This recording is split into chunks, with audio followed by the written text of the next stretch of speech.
Mr. Alex Gladstein joins the program for the first time in a long time. You can just have the floor right now because I believe the first time we ever did a show, I want to say the price of one Bitcoin was about $1,700 US dollars denomination. So it's been a long journey from point A to where I don't even know what the price is today. I assume it's pretty high. Um, yeah, man, it's been a long journey, a beautiful journey, and really still quite early. Yeah, I think the first time we recorded was in that bear market coming out of the 17 cycle, which lasted a few years Sure and did. dipped down close to that 2 to 3K number. And then I think we did one after the pandemic where it honestly, it's kind of crazy to think about, but I think March, April 2020, it again dipped down to like 3,800 or something, the price, when people were selling everything off. And then I think we talked one more time, maybe after the FTX crash. Yes. So Yeah. we've been talking in a lot of bear markets, and so it's nice to just got to take the victory lap on the 100K, mainly because for God, it was 4 years I had the stupid laser eyes on my ex profile photo. So I was so relieved to be able to take them off in a dignified way. Everybody else took them off years earlier. So I was like, I had them on for about a year and I was like, I gotta just go. I have to go the whole distance because it would be so humiliating to take them off beforehand. But hit 100K, got to take the laser eyes off a few months ago. Just been much more comfortable ever since. The laser eyes, what an interesting movement. There's been honestly sort of mirroring Western political movement where these inside of the community of Bitcoin, we have these hyper fractionalized parties that believe different things, but then at some point then become overlapping, right? I always forget that it's not the Overton window, but there's kind of like a boomerang theory of politics that the further left you get or the further right you get, eventually you overlap around and end up agreeing on some points. But I will tell you the thing that weighs most heavily on me when I think about Bitcoin, it's not quantum computing, it's not any of these. It's honestly, and we're going to talk a little bit about Lightning and stable coins Hmm. and these things, but I feel deeply uncomfortable in the Bitcoin community when it appears as if people are cheering on the institutionalization of Bitcoin. People, oh, we really want the strategic asset, the strategic crypto asset reserve in the United States federal government. We love Michael Saylor buying our bags. Let me tell you, actually, maybe this is a good point. One of my deepest held convictions is that eventually, and I don't know what will precede it, I don't know how it will happen, but the MicroStrategy Bitcoin reserve will blow up. I don't know what's going to Hmm. cause it. It's going to Yeah. nuke the price of one Bitcoin. There's nothing to be done about it. I don't even think this is actionable advice, but I've just been in crypto and in Bitcoin long enough to know that anytime you trust an actor like that, you end up being betrayed.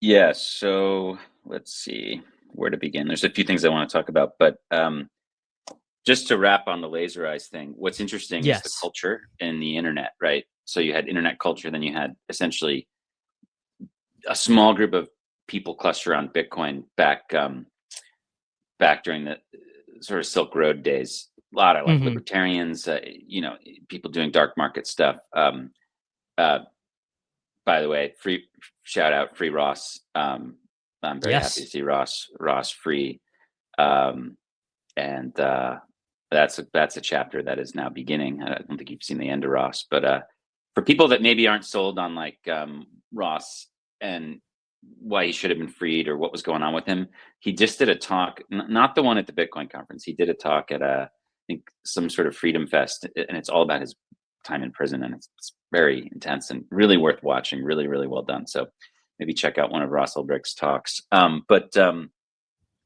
we had cryptocurrencies, all different kinds of cryptocurrencies. We had the moment when it was just sort of ETH and Litecoin and Bitcoin, and then it just became just this huge constellation ecosystem of different kinds. And so you had different cultures, but at the beginning, Laser Eyes was very simple. It was that Q1, Q2, 2021, everybody was on the same team. There were no tribes.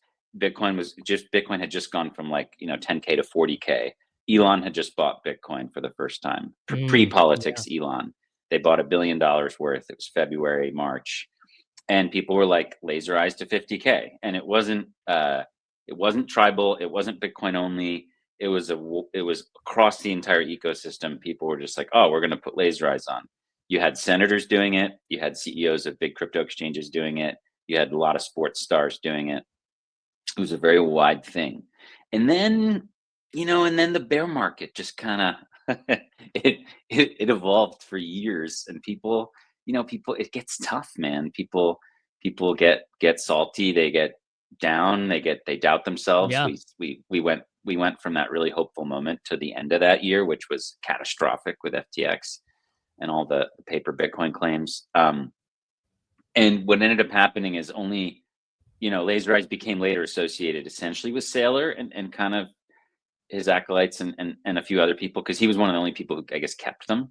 But I was just trying to keep them from the beginning spirit, which was quite simple. And it was a declarative statement of, hey, this thing's going to go to 100K. That's it. That's all I ever considered it as. I didn't think of it any more beyond that, and that's why I wanted to hold it. And it was interesting holding it because, of course, you can't have a reasonable discussion on social media with someone who has Laser Eyes. So No. it led to a couple tough years for me. I think it was 3 years, right? So it was all of 2021, 22, 23, 24.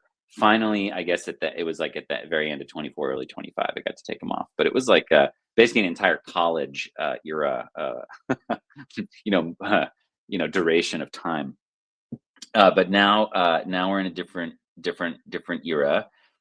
We went through the very intense. I think the last time we talked was at the kind of the peak of the kind of the altcoin crypto bull market coming off of FTX. I remember doing a debate with people in crypto will know these names, but Kobe and I did one with Eric Voorhees. And we were, because I'm more on the Bitcoin side, and they're more on the like, hey, everything's good side. Right. But I do remember in both of those conversations, both of them would admit that 5 to 10 years from now, yeah, you're going to want to hold Bitcoin, right? But it was in that time that was super heady of like all these other coins are going to take over, and who knows? No one can see the future, but obviously right now it's not looking great for a lot of those other coins. Yeah, even as we're in this geopolitically hot time with all these wars and stuff, and Bitcoin's still kind of hanging around 100K. It's honestly really, really impressive. Like shocking, to be honest. Everyone always said the opposite, right? They said, "Oh yeah, you're it's all fun and games and everything's fine, but once the bombs start dropping, you're not going to want to hold your silly Well, magic internet money." every narrative has been exhausted. People said Bitcoin was a low interest rate phenomenon. Okay, and then we had all the high interest rates, and it essentially went to 100K during high interest rates. So every narrative you've had about, oh, it needs peace, it just kind of just is going in a particular direction that isn't connected to any of that stuff. And it's very simple. I mean, we live in a world of vastly inflating, basically non-scarce assets, currencies, money markets, bonds, stocks. These things can be created and created and created and created, and finally there's something that can't be. So long as things continue to get inflated, and so long as there's censorship and deplatforming, Bitcoin will be really valuable. If the world can rid itself of inflation and censorship, then Bitcoin will be no longer needed, and people will stop feeding electricity, and it will die. But that's not going to happen. So this thing's going to get more and more valuable, and all of these other narratives, Tether and war and inflation and ZERP, and they'll keep going and they'll keep coming. But that's not really what's happening here. That you're missing the big picture of like, we live in a century of massive abundance of everything except this one thing. So I think that's the story. And now you have a new phenomenon, as you're hinting at, which is that each cycle has its own kind of theme, right? You had like yield, like in crypto, right? You've had like yield farming, and then you had NFTs, and then that kind of got another life last year with all the runes and ordinal stuff on Bitcoin. But the new thing is like these like treasury coins, right? It's like a Right. company will buy Bitcoin, and then it will, its stock will become essentially the tradable crypto asset that you're going after.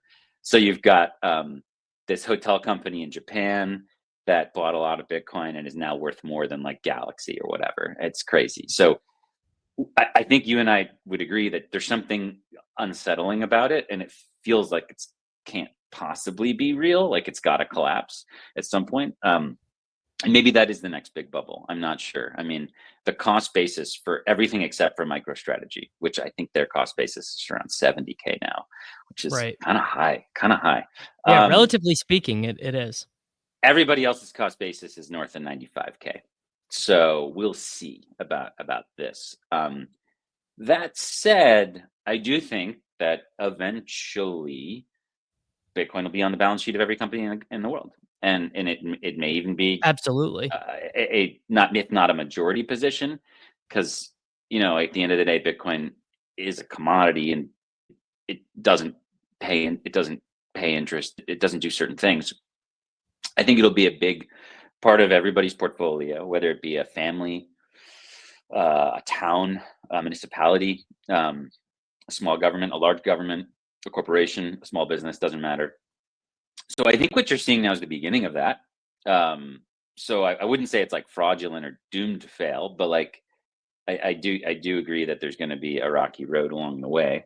But it's interesting that we're going in that general direction. And I guess my response to how unsettling it feels is that I think this is how it was always going to be. I kind of have this like Trojan horse theory where it's like if you're going to go from zero to globally dominant currency, which is what me and many other people think about Bitcoin, eventually it's going to be a globally dominant currency. It's going to be, if not one of the top currencies, the top currency. If it's going to go from message board science experiment, in the early 2010s to there, everybody's going to adopt it, including everybody you don't like, right? So it's like we have this saying, Bitcoin's for enemies. So there's no world in which Bitcoin becomes that big and successful and thrives that much where, sketchy corporations, bad governments, etc., don't adopt it. So this is kind of the It's a way I very good see it. point. Yeah. As much as we love as much as civil libertarians and cypherpunks like the idea that Bitcoin is this hardcore peer-to-peer money, only for like, activists and cypherpunks, and if the state adopts it, it's over. You can't win without people adopting it. Like, if you want it to be a niche thing that only a handful of people use, correct, it could just stay that way. And maybe that's the fate for something like a Monero. I don't know. But Bitcoin's different. It has something going on inside of it where it attracts people's out of self-interest. They want it because they think it's going to appreciate in value for them or their family or whatever. And, they can't help but getting involved. And the part that I actually am excited about is I don't really care about the incentives of all these different institutions, whether they be SPAC like entities essentially, or or governments doing maybe unsavory ways of financing the Bitcoin buying. Like, I don't know, the U.S. government confiscated a bunch of Bitcoin from people. That's not like super legit. They're gonna buy Bitcoin with that? I don't know. But the reason I'm excited about it is because willingly or not, they are strengthening this open global freedom money for the world. So I don't really care about their specific agendas, but let's just put it this way. Probably the last time we talked, or maybe 2 times ago, the big thing was like pre-2021 that China was going to kill Bitcoin. China controlled all the mining. Oh, It was a yes. huge We're FUD. gonna ban mining, gonna ban owning China. China's gonna Yeah, end it, I Yeah. still have these. My friend Nick Carter made these FUD dice, so I still have these collectibles. So one of them has a, they all have the things that are going to kill Bitcoin on them, right? Silk Road, no merchant adoption, boiling oceans, and Satoshi coins, and then here you go, China control, right? So you can see Out of China control. control. So that was a moment, right? Because China did, in theory, more than 70% of the mining was within China's borders. They're a totalitarian police state. Like, why wouldn't they stop it? And yet they didn't, and they were unable to stop it. And in fact, they kicked it out of the country. And now we have different worries about Bitcoin mining, but like that's certainly not one of them. So it's been interesting to watch these like concerns about Bitcoin ebb and flow over the years. And the funniest thing for me is like it used to be the government's going to ban Bitcoin. Like probably the first time we talked, that was like a realistic thing. I was asked to write a big essay for Quillette, which is a different magazine now than it was back then. Back then, it had a lot more credibility. It was more widely read. It was less like extreme. But it went totally viral, and like I was getting all this interest from different people on it, and I was trying to explain in the piece why it wouldn't socially or technologically make sense to kind of ban Bitcoin. I didn't think it was possible. But we went through that moment in time where everybody was like, Bitcoin's going to get banned. To now, people are like worried that the government's adopting it. I just think this is so funny. So it's like, yeah, that's what's going to happen. And it started with sort of small countries, right? Like Oman and Bhutan and El Salvador and Central African Republic, Central and we African went through the Republic. list. Yeah, and some of these worked out, some of them didn't. Bhutan, it's definitely worked out. They have all this extra hydro energy that they normally just sell for cheap, and instead they've been mining Bitcoin. We know this from filings from actually, I think, the FTX court case, but they've mined $1 billion of Bitcoin, which is like so. It's incredible. Just like incredibly baller for a small little country. I think results in other countries have been mixed, but the point is, I'm not sure people saw the United States government trying to craft a strategic Bitcoin reserve. That one was I did not predict that to happen so fast in, like, let's say, the life cycle of Bitcoin. Like, that was pretty crazy. It still is pretty crazy, and you could say maybe they haven't delivered on it or whatever, but I'm not sure. I'm going to go to DC this coming week. I actually go tomorrow. I'm speaking at the Bitcoin Policy Institute Summit, which is basically packed with senators, governors, White House officials, and I'm going to be giving a talk about Bitcoin as freedom money. And I don't know. I think it's a different climate than a year ago. Even a year ago, under the last year of Biden, like, Bitcoin wallets were fleeing the United States, the developers, because they were worried about getting arrested. Right.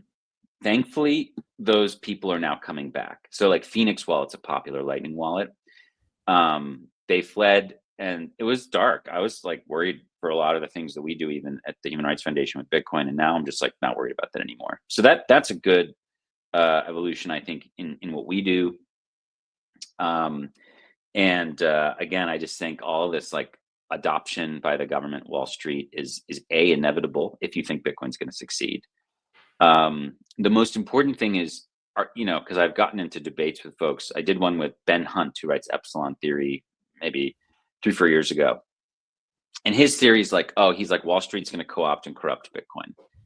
And my argument was like, no, that's not how it's going to work. Like Bitcoin's going to use Wall Street to basically like grow itself into the rest of the world. That's been my point of view. Very insidiously, and I bet if I would have let you finish, you would have made this point. Yeah. You own enough Bitcoin, you think about Bitcoin long enough, and eventually, even the least intellectually curious person, even if your only interest in Bitcoin ever was in number goes up, right? Oh, my friend told me to buy Bitcoin. I bought it. Yeah. It went up. That's awesome. Eventually, you start to think, well, why should money be property of the state and the state only? Why should the state be allowed to tell me I can only do this, X, Y, or Z with my money? So you get some Trojan horsing of Bitcoin ideology inside of Wall Street. Wake up, Neo. I mean, look, right. Basically, my point recently was like, look, what's a better world? A world where like 10 to 20% of Washington and Wall Street have gone down that rabbit hole and actually are really interested in this world of money that people can control instead of just states and corporations. And my answer is yes. So I think it is worth it to dialogue and try and push this forward. So that's why I'm going to go out to DC. But I do think that, again, this arc is inevitable. if you're going to have a digital asset go from zero to $100,000 and eventually $1 million or whatever, wherever it's going to go, um, I just think this is inevitable. Like it's going to get adopted as a treasury asset by all kinds of different people, and you're seeing that now. So I'm bullish on it. Now, where it would be worrying is if we could no longer use it as free to money, and that's just not the case at all. It's like a way better free to money today than it was 10 years ago. So many cool wallets, so many new innovations, so many new ways to use it privately. There's new ways to, I think, arguably coming online soon to really scale the number of people that can use it as free to money. There's something called ARC coming out soon, which is, it's not really like Lightning Network. It's more like the idea of putting your Bitcoin in a payment pool, and then once it's in that pool, it can do interesting things. Like it can be very, very private. It can process very quickly with low fees. And then you have certain guarantees, cryptographic guarantees, to be able to pull your money back out of that pool into your self custody, back into Lightning or onto on-chain Bitcoin. So people are really coming up with really interesting new designs on how to use it more effectively, I guess, as freedom money. And the global adoption is just crazy. We've been sponsoring a lot of activity in different parts of the world. One in particular being Africa, and there's a project we're supporting. Just as a very quick recap for listeners, I work at a human rights organization called the Human Rights Foundation. This is our 20th year. We focus on helping people under authoritarian regimes, and I've been there almost the whole time, and I've been driving a lot of the technology work, including the Bitcoin work. And one of the things we do is we make grants to people doing cool Bitcoin projects under authoritarian governments around the world. And one of them is called Tando. It's in Kenya. Basically, what they figured out is they could interface with M-Pesa, which is what people use for money in Kenya. The shilling is the currency in Kenya, but everybody uses mobile money for money. Like if you're paying your taxi driver or your rent Right. or your groceries or your gas or whatever, your mobile, you're paying with M-Pesa basically. So what they did is they figured out how you could live in Bitcoin only and pay anybody in the country instantly through like a bridge. So what happens is you like use their app Tando, and it generates like a Lightning invoice, and you just pay it, and the person on the other side, like your cab driver or the grocery store or whatever, they get paid instantly in M-Pesa, so they don't have to know what Bitcoin is. But allows you to live off Bitcoin, meaning you don't need a bank account, you don't need to deal with the fiat system at all. And I think this is really cool. So this is like available to 55 million people in Kenya. There's a similar one in Costa Rica called Bitcoin Jungle. I've been down there and I've seen that. Super cool. Same thing. It integrates with SimPay, which is the mobile money there. And there's new ones coming online in other countries like Brazil, Ghana, and elsewhere. So not only is Bitcoin becoming more robust, I think, but it's also becoming way more usable. Now, the big unlock obviously was announced a few weeks ago with Square readers. So my friend Miles from the Cash App team at Block announced that coming this summer, you will be able to pay in Bitcoin to any Square reader in the United States. That's 4 million devices. So if you go to your local coffee shop or sports shop or whatever, you may notice that they use a Square reader, and if they do, you will be able to pay in Lightning or in Bitcoin. Using Cash App. Using any, it's just an open standard. So using any Bitcoin wallet. So it'll accept Lightning and on-chain, from what I understand. So you can use any Bitcoin or Lightning wallet. And yeah, you can of course use your Cash App, but well, I was just thinking like, okay, so yeah. like let's say I've got just whatever, my ledger, whatever it might be. Is it processing that? Like, do I have to set up a Lightning wallet separately, or I can just use, because the way it's always been explained to me, and maybe I don't understand, is that the transaction speed is just not quickly enough to be done trustlessly. Like the merchant can't get the verification in 7 seconds or whatever if I'm doing a tap to pay or whatever. Yeah, so probably what the merchant will do, based on what I've seen around the world in different places, is when you go to pay, just like in the same way that they can either take cash or credit, right? Or Visa Right. or MasterCard, they have to press a button. It's very simple. They just press one button. There will be like probably 2 more options now, Bitcoin and Lightning. A lot of people here may have noticed that Steak and Shake actually just added this the last few months. So much so that Steak and Shake said that their Bitcoin adoption has made it like massive for it's been a huge improvement for their sales. I don't know if I believe it, but they posted that on their official accounts. So you've been able to pay with Lightning or Bitcoin at Steak and Shake. So here's the interesting part. So with on-chain Bitcoin, usually what it's going to be, it would present you with a QR code or a long alphanumeric address, right? So you have got your mobile wallet, and let's say you have, let's say I'm using Moon Wallet, right? So you would go to send, and you would scan.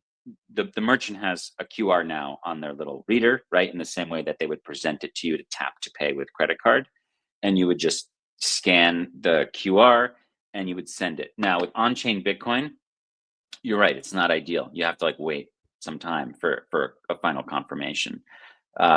You'd probably be advised to wait 10-20 minutes, which doesn't make a whole lot of sense. So this is why Lightning makes more sense.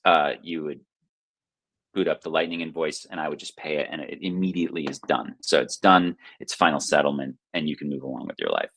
And it's instant, and it's more private. Here's the really cool part, for those interested in defeating and destroying surveillance capitalism, is there's a new technology that's really been spun up probably since the last time we talked, called eCash. So eCash was invented. It's an older technology than Bitcoin. It was actually invented back in the 80s, but people never could get it to work. There's a lot of cool Wired reporting from the 90s based on this guy, David Chaum, who was the inventor of eCash, basically digital blind signatures. He created this thing in Berkeley, and he tried to create a payments company, and it almost made its way into banking and into the Windows, basically, back in the 90s, but things fell through. It didn't work out. So people basically resuscitated this idea of eCash, but they put it on Bitcoin, and now it works. So basically the cool part is you can hold eCash, which is completely private, like 100% private. There's no blockchain at all. There's no way to trace it. It's basically the idea of, if you want to think about it in layman's terms, imagine walking into a bank and picking up an envelope on the way in, putting $100 bill in. The envelope also has a carbon slip inside. Closing the envelope, giving it to the teller, and then the teller doesn't know what's inside. Can't see the number inside on the carbon slip, but they put their signature on it, and then they take the money, and you walk out of the bank, and then you pull out the slip. Okay, so you have a signed credit basically for $100, and you can trade that with other people. The bank has no idea. Then anybody can go back to the bank and give them that, and the bank will give them $100. So that's the idea of taking that into digital space, is eCash. So what happens is people deposit Bitcoin into these mints. You can go to boardwalkcash.com and check it out today. It's pretty rad. But the idea is eCash speaks Lightning. So what's really neat is you could just have some, and eCash is not like on-chain Bitcoin, just to be really clear. It's custodial, or it's federated custodial, so you can get rugged. So don't put any more than you're spending $20 in it or whatever. But the cool part is, unlike Bitcoin, which has severe privacy issues, if you're not careful, especially, eCash doesn't. It's fully private. It's digital cash to the T. You can walk around with digital cash, and you can buy shit starting this summer anywhere in the United States that accepts these, the Square readers. So I think this is cool. This is super cool. So sure, we're getting all the store of value adoption, right? In governments and in corporations. And I understand why not everybody's that pumped about it. But my point is, it's inextricably linked to this other thing that's happening, which is a global medium of exchange adoption, which to me is way more exciting. So I hope that makes sense. It does make sense. I mean, I think my feelings about Bitcoin have changed a lot since my first transaction, whenever that might have been. I guess probably first on-chain transaction, probably 2015, maybe 2014. But and how you get introduced to something tends to color your perception of it forever, right? And so the talk about Bitcoin then was, this is digital cash. This is what we are working towards is permissionless cash, that you can go. What was the thing that Bitcoiners have always said? That's or what it was said. That is promised. That's go look at the white go buy paper. your. It just says an electronic peer-to-peer cash system. It doesn't say, strategy for your giant company, right? Yeah. It doesn't say permissionless deflationary savings that you hold forever. There's nothing Right. about hodling. There's nothing about strategic reserves. There's nothing Sure. about laser eyes. That's all built on top of it, Yeah. which is to say, just how human beings work. Concepts organically change, and definitions, the way that people interact with things, they add their own meaning to them over time. Like authorial intent doesn't really matter. Correct. Hamlet is read a much different way today than it was read, or not even read. Right? No one would have even read Hamlet in the 1500s. Everyone would have seen it performed, and we take our.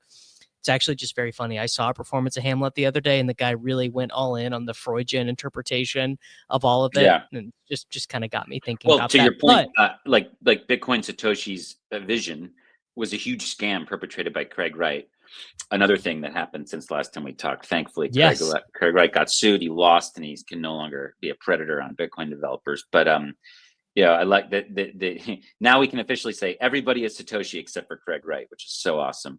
Um, so, but people often take like Satoshi's vision and then they scam with it, right? They're like, "Oh, this is Satoshi's vision." It's like, who knows? We have no idea what's going on with Satoshi's vision, right? And in the same way that we have no idea what Shakespeare really meant with Hamlet, right? So we had no clue, same idea. which is Yeah, to say that I don't reject any I don't reject the concept of Bitcoin as a savings instrument. I don't reject the concept of Bitcoin as cash. That would have been. I'm sure I spent a lot of time arguing with people online that eventually I'd be getting paid in Bitcoin. I would be buying my groceries in Bitcoin. The concept of spending my Bitcoin on groceries now seems absurd, but as your latest book points out, that is a position of privilege for me. I don't need that. yeah, I'm fine to spend US dollars as an intermediary. I mean, I don't want to keep sure. too much money in US dollars because I can't imagine anything that loses their value more quickly. Um what is my point here? I guess my point would be to the audience listening to this, mostly American, Yeah, mostly some Canadians probably. I mean, it's very cool and it's very inspiring that 55 million Kenyans have access to use Bitcoin as a transaction intermediary. yeah, But like, I'm wondering, do we frankly, for me, and maybe yeah. this is a lack of imagination, I don't imagine ever using Bitcoin as electronic peer-to-peer cash, probably ever in my life. It Is that doesn't seem because you prime would for prefer to, it. but is that because you prefer to save it, or because you don't feel like the tech is there? Little column A, little column B. I mean, I Yeah, definitely prefer to save it, but it's also yeah, like if Bitcoin became as easy as, I go to do my tap to pay, I'm going to go buy my gas. I do yeah, two clicks on my phone, yeah, I do the tap to pay. If it was that easy, yeah. absolutely. Yeah. Well, I would mostly agree. I mean, look, I mean, again, we're privileged. We can earn in the Exactly. dollar and we can save in Bitcoin. Most people in the world can't do that. The average savings technology on the planet is sheet metal or collapsing paper currency, or cattle, right? For the average human on this planet. So Bitcoin represents a massive upgrade there. Um, I would be a little careful. I wouldn't. I would probably use my, and I think in the next 12 to 18 months is my point is I think it's gonna get really easy to use Bitcoin as cash, like just anywhere you want, pretty much. Um, it's gonna get easier, especially with the Square thing. It's gonna lead the way. Other merchants will follow. Um, I probably would still spend fiat in a lot of places, but for things that I care about, for creators that I care about, for businesses that I really like, for A I want merchant to I want or a to I want to pay creator them in Bitcoin. who I want to wanted pay them it. in Bitcoin. Yeah, yeah. Who wants to be paid in it? Like I love that idea. I mean, paying someone in Bitcoin is way more meaningful than paying in dollars. Like it's something that it's like a seed that can grow into a tree. Like basically around the same time that MicroStrategy started its strategy of basically turning into a Bitcoin treasury company, our organization also was able to be fortunate enough to receive some large Bitcoin gifts and hold them and have a strategy for that where we don't sell it really, we just spend it. So we give it out around the world, but we don't sell it for dollars to then put back on Wall Street. That would go against the spirit of the people who made the gifts to us. So we've been hugely fortunate to the point where like like let's put it this way, the dollar value of the initial gifts is like way more than what it was when it came in, and we've spent a lot of it. So it's been like a really amazing thing for us. And I think nonprofits can play the same playbook as MicroStrategy in terms of like becoming more Bitcoin native and adopting Bitcoin, but not just sitting on it forever. Like we use it, like we pay payroll to certain people in it. We make grants in it around the world. Like we're spreading the Bitcoin around. I think that part is very, very important. Couple of things that so anyway, to put a bow on that, it's easy to get disillusioned by all these like big bad actors coming in and using Bitcoin, and you're like, yeah, this isn't digital cash. But don't forget that digital cash innovation is also happening at a really rapid rate, especially in like global South countries around the world. And even here at home, I mean, look up this Square block thing is amazing. Like it's such an interesting step forward. Look up the Steak and Shake thing. It's like fascinating. Couple other things I wanted to hit. One was stablecoins. So you're going to see the U.S. government, they're like really pushing this because they've figured out that stablecoins expand the U.S. dollar's power around the world. So the way I would frame it is like back in the 1950s and 60s, the Soviet Union wanted dollars, but didn't want to have dollars in the United States, controlled by the Bank of New York. They wanted to have dollar contracts because the ruble was so shitty. So they wanted dollars, but they wanted them in a way where the government of the United States couldn't really control it. So they created the euro dollar, basically. Like the US didn't create this. Europeans and Soviets created the euro dollar, which were banking contracts in dollars outside of the United States banking system. Today we call them offshore dollars or shadow dollars. So what began as like a demand, ironically, from one of our enemies, became the way most people use dollars today on the planet. So the offshore banking system is way bigger than the domestic banking system now. Everybody does dollar contracts around the world. They're not insured by the FDIC. They're not insured by the Fed. If something goes wrong, you don't get a bailout. And that's why the interest rates are much higher abroad in these other markets, the Eurodollar markets. So the idea of a stable coin is kind of like a Eurodollar in your pocket. It's like a dollar contract, dollar credit that you have in a little wallet on your phone or your computer that you can have anywhere. It doesn't require ID. It's certainly not backed up by the U.S. government in whole nor in part. You're usually relying on a corporation like Tether or maybe USDC or Binance or something.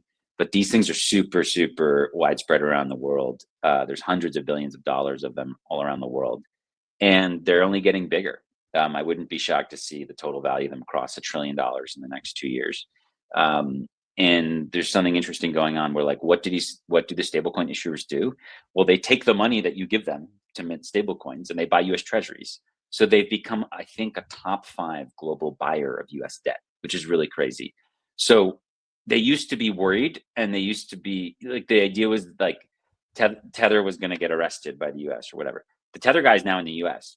And what they've realized is they can make this discussion with the US government, and they can show the US government that they're providing all this value by buying a lot of US debt, hundreds of billions of dollars of it, and also by expanding the dollar hegemonic influence around the world. So if you go to like the Philippines or Iran, in Iran right now, Tether on Tron, ironically, is like it's like super, super popular, more so even than Bitcoin in some countries. So stablecoins are going around the world. You're going to see a lot of that. You're going to see the US government talk about that. They're going to want to expand that. But just remember, stablecoins are not freedom money. They can be frozen. They can be rugged. They're attached to a dollar that's inflating all the time. So while they might be like helpful to certain people, they're not the same thing. We don't teach that. So I wanted to hit that. I also wanted to hit a little bit on quantum and AI, if that's okay. Oh, Or yes. do you have any? Did you want to talk about stablecoins at all, or no? I mean, I guess the only thing I would have to say is that the laser eyes sort of, maybe not laser eyes, Bitcoin zealots, the Yep. religionists. I think it is very much both a financial privilege position to not care about stable coins because the I see. intermediary Yeah.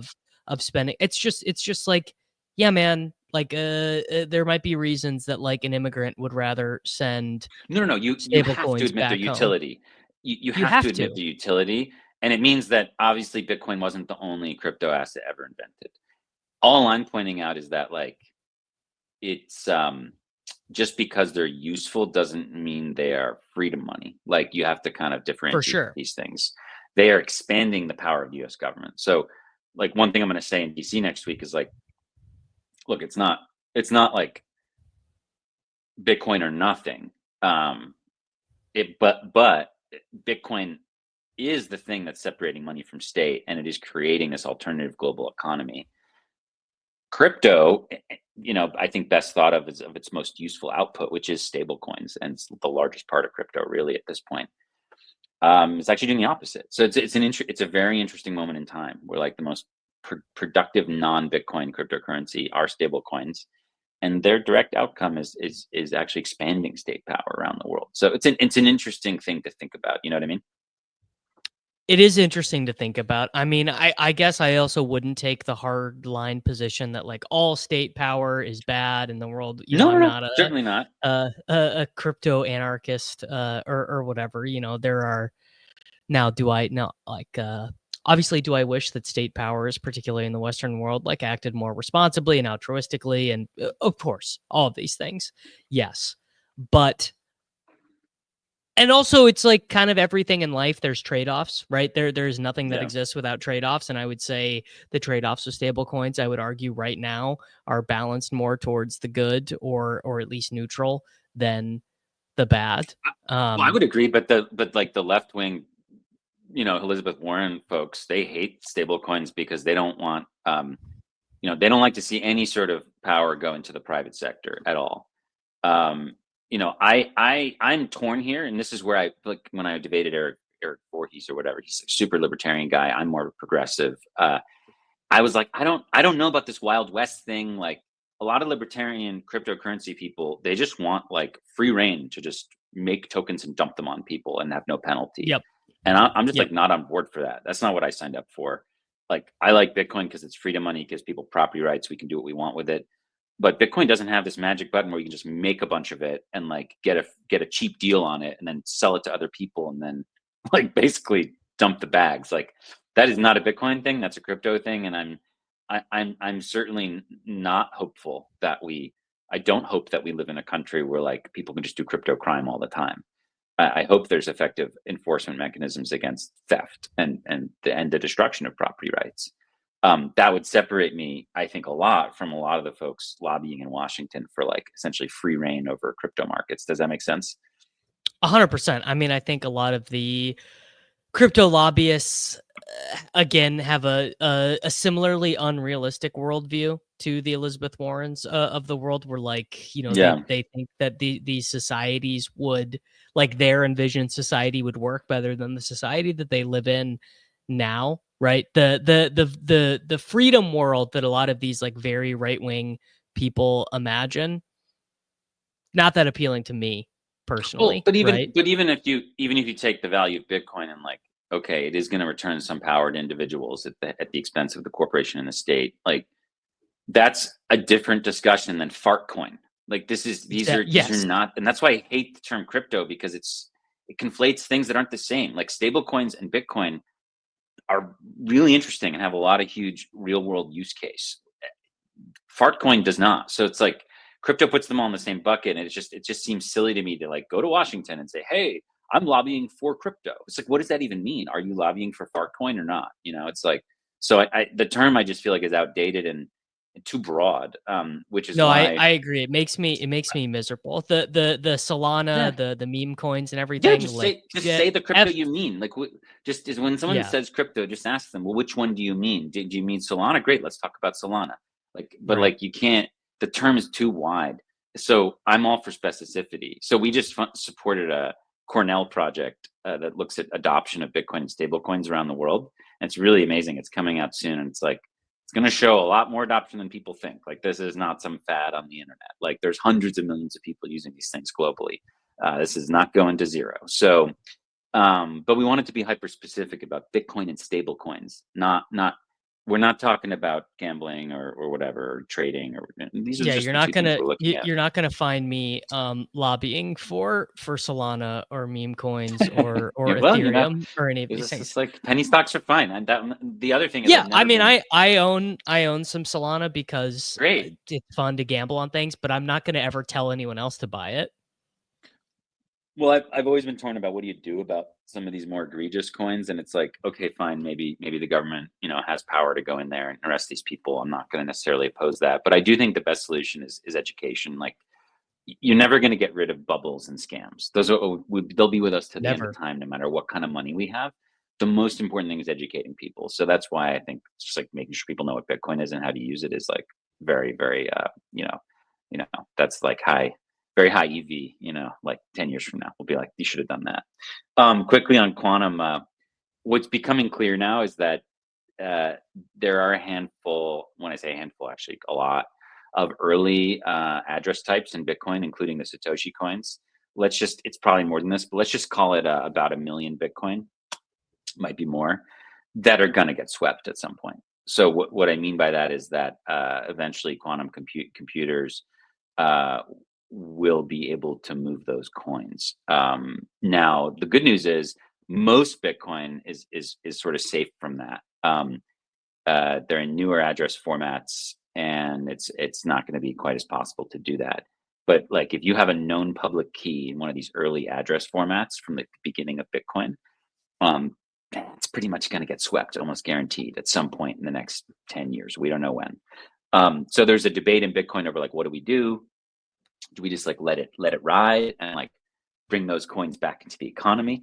Which of course some would suggest would be like a huge crash in the price, but part of me is like okay with that idea. Like the other one is essentially forking Bitcoin to like burn those coins Burn the so that coins. whoever achieves quantum supremacy doesn't get the benefit of like all the Satoshi coins. So that's a debate that started to get cooking before this whole stupid drama in Bitcoin that I won't get into over op return started happening. That's going to reemerge, whether it be later this summer or next year. It's going to be the big debate in Bitcoin. What do we do over the Satoshi coins, and how long do we have until they get swept? So to reiterate, most Bitcoin totally fine.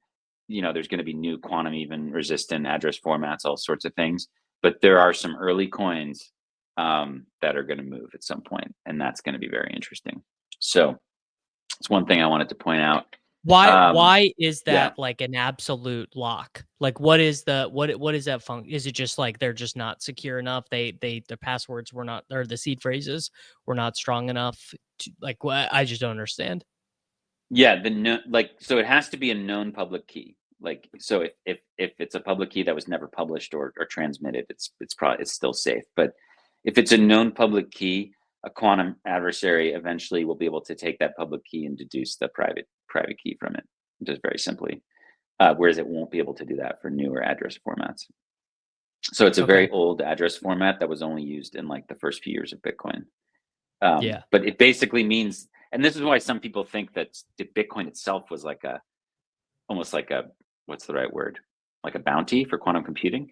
Like that essentially was an incentive to get to quantum computing. Because if you could break the encryption on the early Satoshi coins, you could be the richest person in the world. So we'll see. Others have said like, hey, if you're getting to quantum supremacy, you'll have bigger fish to fry than Bitcoin. But like, I don't know, man. I think like being the richest person or entity in the world is like kind of appealing. So I think you're going to see those coins move. Is my point, and you can expect more dialogue on this in the next year in the Bitcoin space. But again, doesn't impact newer address formats, et cetera, et cetera, et cetera. There's the last thing was AI. I really wanted to talk about briefly.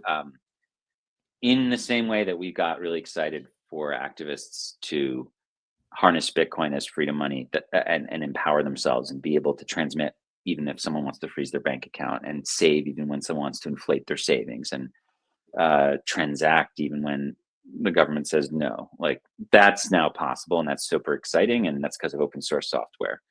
Um, Another area that we're looking at are these open source AI tools, which are just so crazy. So um, you can have different kinds of AI tools, of course, but the open source ones would be either, they're referred to, I guess, as sort of like more edge, where you're like running it yourself on a local machine, or there's like a private enclave, so secure enclave, so you can have like part of the data with you, or it's like encrypted. So basically, you're using a server abroad for your AI stuff, but it's like it doesn't really know what's going on. So there's different ways to make these tools safer for activists, and I think more healthy for everybody. But the power of these tools is so wild. So how much have you gone down like the vibe coding rabbit hole much? Do you know what that is? No, I don't do I mean, because I know so little about coding, I wouldn't even know where to start. But I do use AI for something every day, pretty Sure. much. So this is the big unlock. So look, LLMs are cool, great, obviously interesting. I would imagine most people listening have messed around with them. I mean, can be very helpful for especially people in our field, like things like annual reports, grant proposals, like obviously go ahead, please do that. A lot of research, easy. LM's very helpful. Vibe coding is like the next level thing. And it sounds a little silly, but really what it means is it means you no longer need to know how to code to code. It's really amazing. So you would use like a front end like Goose or like Replit, and you can go in there and you can just be like, and you use voice. You don't, which is very interesting. You're not necessarily on your computer all day anymore. You're just using your voice, and you're like, hey, Goose, you know, I need a new website that does this, that, and the other thing. And it takes like 5 minutes, and it's like fucking done. And it's like amazing, and it actually did it. It's And crazy. it could be apps, it could be uh, ways to optimize your life. It could be websites, it could be you know uh, translations of books. It could be, there's so many things it can do now, and this is power in the hands of the individual. And I would encourage people to go and mess around with it. It's wild. Like it really is like a crossing the Rubicon civilizational thing. Like it dramatically expands what individuals can do. um, and I think that that's important, because like governments are going to have all these resources anyway.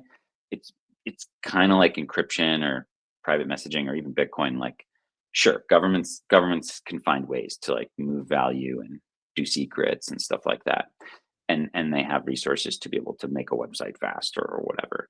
But like oftentimes like small groups of people, so nonprofits especially, don't have a lot of resources, and it's very expensive to do some of these things. And now it's just like boom. And the fact that you can like what's amazing, we had a 7-year-old kid in one of our workshops last month at our conference. He built a website vibe coding. He has no idea how to use code at all. He comes in and he just starts talking to this client and built a website. And our instructor comes over. He's like, oh, this thing's not working. And the kid's like, oh, okay. 5 minutes later, the kid's like, oh, I fixed it.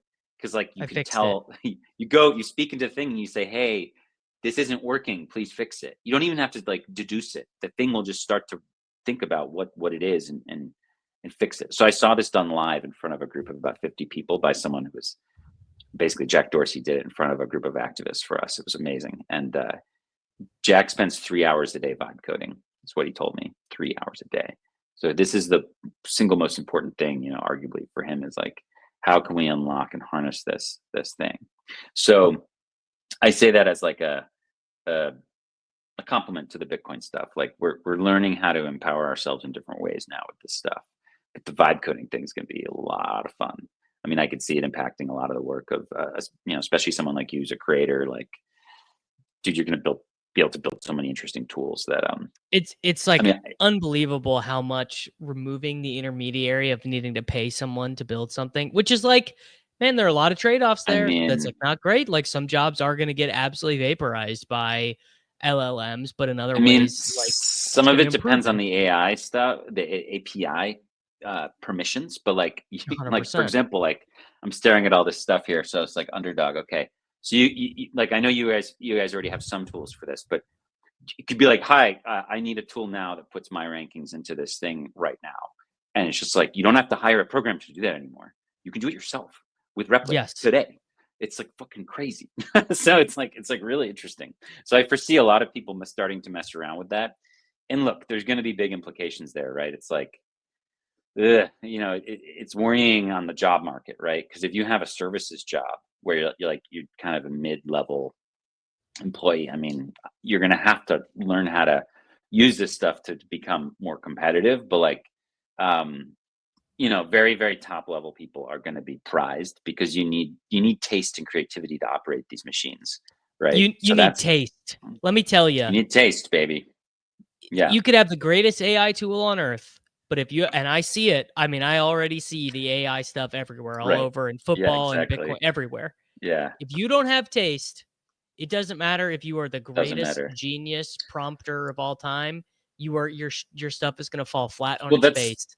that's why the Rick Rubin is like the meme for vibe coding, because as he will tell you in interviews, he doesn't know anything technologically really about music, but he's got taste, and like that's why all these people hire him to produce their music. So this is going to become really interesting. But I think for small creators and entrepreneurs and small businesses, this is such a smash. I mean, it's going to allow you to do 3, 4, 5x what you can do now. It's going to take time to figure out, but from I'm willing to say this now. I wasn't willing to say this a year ago. I thought LLMs were cool and helpful and interesting. This is something completely different, and it just needs to be seen to be believed. So I'm very bullish on individuals and small groups, and even in the face of all this kind of scary large dystopian like nation state corporate drama that we're always dealing with, which is a different conversation, but I remain super bullish on this. So let's go Bitcoin. It's going to continue to get crazy. I mean, we'll see, but I think more and more people are realizing that it's a fabulous medium to long-term investment at a minimum, and it can be a lot more than that for a lot of other people. So that's all I would say. Don't forget that.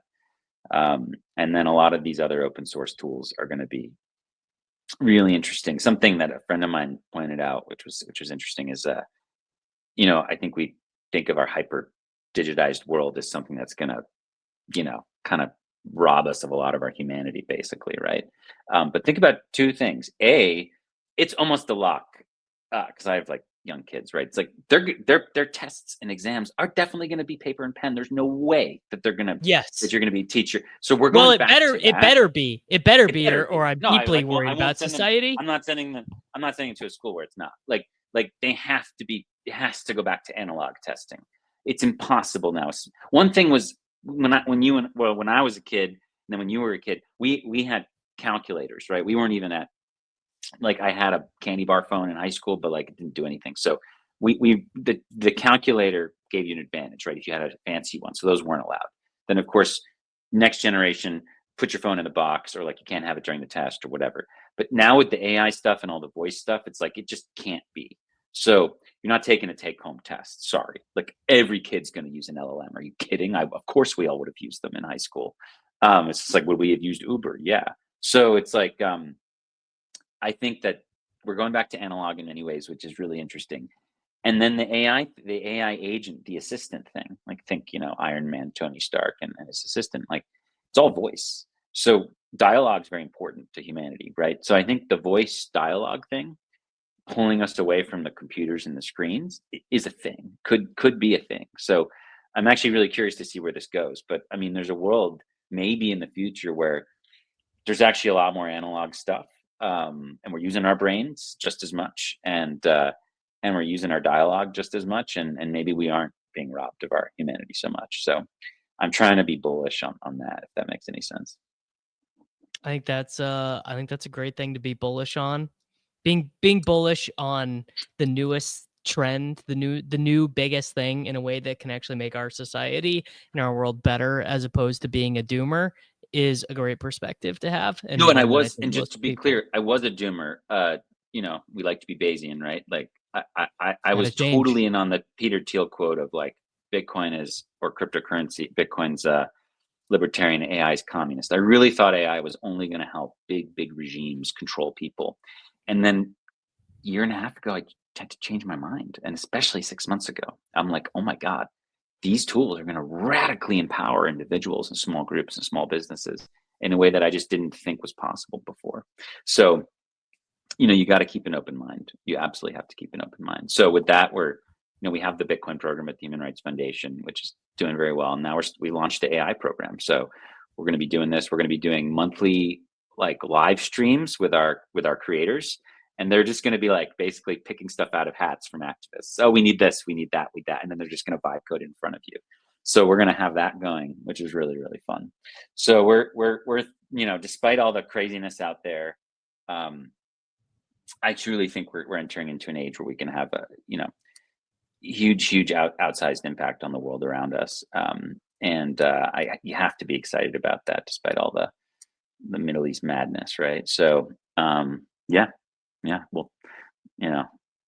just gotta be positive on the vibes, If you're not positive on the vibes, you're gonna have a pretty bad time, because if there you're not gonna is make something, it. You're in GMI. You're not gonna make it. You're not gonna make it. If you are looking for something to get upset about in global geopolitics, let me tell you, it is pretty gosh darn easy. It's pretty to easy. find it, Alex. Yeah, it's pretty easy. We're not gonna, and I'm so happy that we talked for an hour without going into that. It just makes me way happier. There's a lot more going on that is a lot more interesting to me, and also that I have some semblance of control and autonomy about. I can decide what I want to do with my money. I can decide what I would like to do with my savings and my time.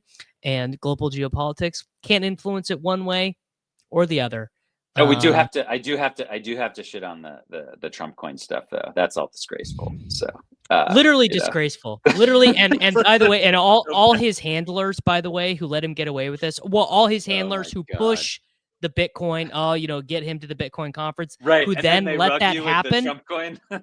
Embarrassing. Well, look, I was at because I spoke 2 hours before Trump did at last summer's Bitcoin conference in Nashville. I gave a huge keynote on what I'm working on, and I had to fly out, so I was kind of leaving, and he was super delayed, and I didn't really catch it. But he gives this whole thing, and he's like trying to say, "Hey, we're going to be Bitcoin," and it's like, yeah, guess what? Within like 6 weeks, his team had orchestrated a massive pump and dump on like a family coin. It was unbelievable. So, I mean, the levels of grift are it's hard to imagine. But again, it's kind of like, I think that's a protective moat / thing for Bitcoin, where it's like, I don't know, it just continues to freaking move forward. It amazes me. So had to get in the elbow on that because we had to. And look out for more of that. Again, this is why, like, generally, like, the Bitcoin focus is helpful, because, like, okay, yes, there may be other crypto projects that are useful or interesting, but just be super, super careful. Like, that's why the default being Bitcoin focused is helpful, because it means you're like a little less like willing to buy the Trump coin, basically, or whatever. So just be cautious out there. It's going to get even crazier with all this, because like, you'll be able to create entire new blockchain ecosystems in 10 minutes with all these AI tools, right? So it's like the number of tokens coming into the space are just going to be legion. And again, just be careful. That's all I got to say. Be careful. Keep your eyes open. Keep your brain working as much as possible. Yes, please. Touch some grass, see some sun, tell your family you love them. Do things that fill you with joy. Hope you got out there on National. Was it Go Skateboarding Day yesterday? So I got out there. Yeah, I spent the entire weekend outside in the sun, because I basically am down here in my dark office all day. So the weekends I'm like, I'm done. I'm out of here. You guys, you're not catching me in the office on the Saturday. Vitamin D. Get your vitamin D. All right, everyone. The Human Rights Foundation at Gladstein on Twitter, and maybe when the price gets to $200,000, he'll join us back again. Find me on Nostr next time we talk. Find him on Nostr. Find him on Nostr as well. Everyone, we'll talk to you soon. Later.